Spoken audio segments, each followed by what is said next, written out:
ingin mempresentasikan hasil diskusi kami. Sebelum kami mempresentasikan hasil diskusi kami ingin memperkenalkan nama kami terlebih dahulu. Waktu dan kesempatan saya berikan kepada teman saya untuk memperkenalkan dirinya. Hai, perkenalkan nama saya Maria Ngelalus, Prodi Akuntansi Perpajakan NIM 23031009. Perkenalkan nama saya Firda Jana Undut, NIM 23011035. Saya dari Prodi D4 Pengelolaan Perhotelan kelas A. Halo, perkenalkan nama saya Irinsa Solvania Sukacita. Saya dari Prodi Pengelolaan Perhotelan Ruangan A, NIM 23011022. Halo, perkenalkan nama saya Maria Angelina Putri Oktaviani. Saya bisa dipanggil Angel. NIM saya 23011051 dari Prodi D4 Pengelolaan Perhotelan. Halo, perkenalkan nama saya Teresia Gandul dari Prodi D4 Pengelolaan Perhotelan. NIM saya 230111033. Halo, perkenalkan nama saya Teresia Narsedian. Saya dari Prodi Teknologi Informasi. NIM saya 23021006. Halo, perkenalkan nama saya Ferlika Fitriani dari Prodi Akuntansi Perpajakan. NIM saya 23031007. Halo, perkenalkan nama saya Lorenza Graciela Belina, bisa dipanggil Cherly. Saya dari Prodi D4 Pengelolaan Perhotelan kelas B. Halo, nama saya Yudhayana Kuning dari Prodi D4 Pengelolaan Perhotelan. NIM saya 230111025. Halo, perkenalkan nama saya Angelina Minor, bisa dipanggil Jadi. Saya dari jurusan Pengelolaan Perhotelan Ruangan B.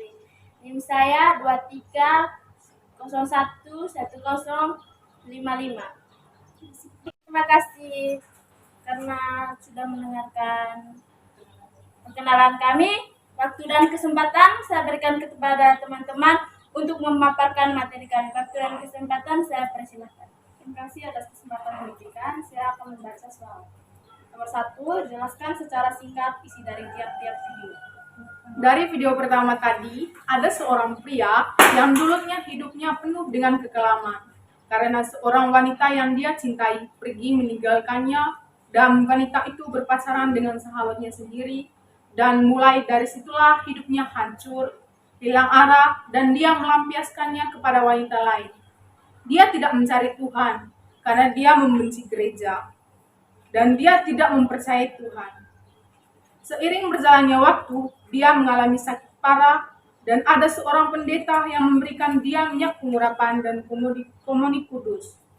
Saat itulah pria itu sadar bahwa dia membutuhkan Tuhan di setiap masalahnya, karena Tuhan adalah jalan keluar dari setiap masalah manusia, dan sekarang dia menjadi seorang imam.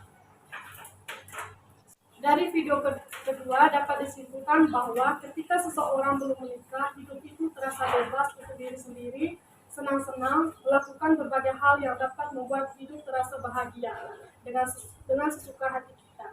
Dan tidak perlu berkonsultasi dengan siapapun, itu adalah tentang cerita hidup kita. Ketika seseorang sudah hidup dengan pasangannya masing-masing, berarti sudah berpikir bahwa dalam hidup tidak memikirkan tentang diri sendiri, tetapi sudah memikirkan orang lain.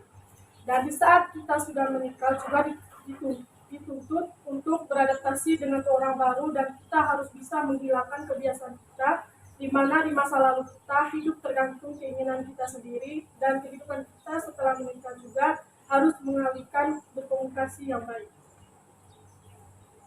Dari video yang ketiga, dapat kami simpulkan bagaimana jalan hidup dari Michelle Fitchcole yang sampai akhirnya dia menjadi keperawanan yang disucikan. Yang dimana dia ditabiskan sebagai perawan yang hidup di dunia oleh Uskup Agung Fitneron pada tanggal 24 Oktober 2020. Saat musim gugur di tahun 2009, ibunya menderita kanker, dan dia memutuskan untuk pulang ke Cleveland. Dan itu benar-benar menjadi katalisatornya. Saat itu, dia memutuskan untuk mendalami panggilannya untuk menjadi biarawati yang selipat hidup bersama Tuhan. Pertanyaan kedua, apa yang Anda rasakan setelah menonton video tersebut? Deskripsikan kesan Anda terhadap setiap video. Dari video pertama, kesannya adalah Apapun masalah yang kita hadapi dan alami, hidup dengan Tuhan adalah satu-satunya jalan keluar. Janganlah kita meninggalkan hidup Kristiani demi melampiaskan kepuasan diri kita, walaupun itu bukanlah jalan keluarnya. Dari video kedua, kesannya menarik karena di dalam video ini menceritakan tentang sebelum menikah dan sudah menikah. Waktu dia sebelum menikah, dia orangnya bebas dan tidak ada yang melarangnya. Tetapi waktu dia sudah menikah, hidupnya berubah menjadi pribadi yang lebih bagus lagi, seperti menjalinkan hubungannya, berkomunikasi yang baik dengan pasangannya. Dari video yang ketiga, dapat ambil kesan bahwa kami terinspirasi sekali dari Misael karena kesedihan yang dirasakan kehilangan seorang mengalami sakit. Dia tetap percaya bahwa ini bersama Tuhan di surga. Bukan hanya itu, dia mendalami imannya dan akhirnya dia memutuskan untuk hidup dengan Tuhan. Pertanyaan ketiga, apakah Anda melihat orang-orang dengan panggilan hidup tersebut di sekitar Anda? Ya, karena saya ambil contoh dari video pertama tadi. Ada seorang kakak senior kami yang dulu dia orang yang nakal dan bersifat sekali. Dia sering keluar malam, sering pacaran yang liar. Sekarang sudah menjadi pengikut Tuhan dan sebentar lagi menjadi Kristen.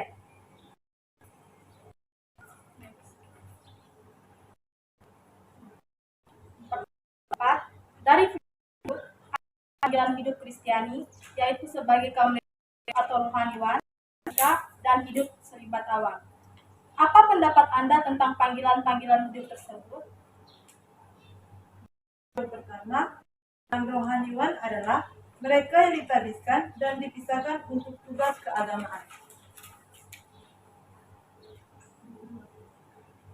Berkait kerohanian, karena dengan mengembangkan kerohanian, kita dapat mengembangkan pendidikan agama kita dan juga meningkatkan ketakwaan kita terhadap kuasa. Dari video yang ketiga, dia panggilan hidup selibat, di mana Dari video yang ketiga, kami bisa memilih pilihan atau religius. Karena religius merupakan panggilan hidup selibat yang bisa mengubah panggilan karena kita lebih mengutamakan hidup bersama Tuhan dan melayani Tuhan dengan berbagai kegiatan itu, dengan melakukan kegiatan retret dan kor dan melakukan kegiatan seperti berkreasi ke panti asuhan. Pertanyaan kelima, ceritakan secara singkat di antara 3 panggilan hidup tersebut. Pada saat ini, kira-kira panggilan mana yang akan Anda jalani? Dari kami semua, kami memilih untuk menjalani kehidupan religius atau kerohanian. Karena saat ini kami sebagai mahasiswa, pasti tentunya kami akan memilih kerohanian atau religius dengan melibatkan semua mahasiswa untuk beradaptasi di berbagai gereja dan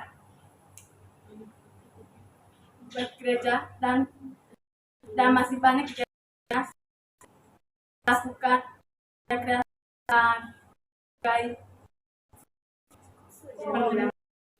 melakukan kegiatan seperti melakukan kor, MK, serta mengikuti adorasi lainnya.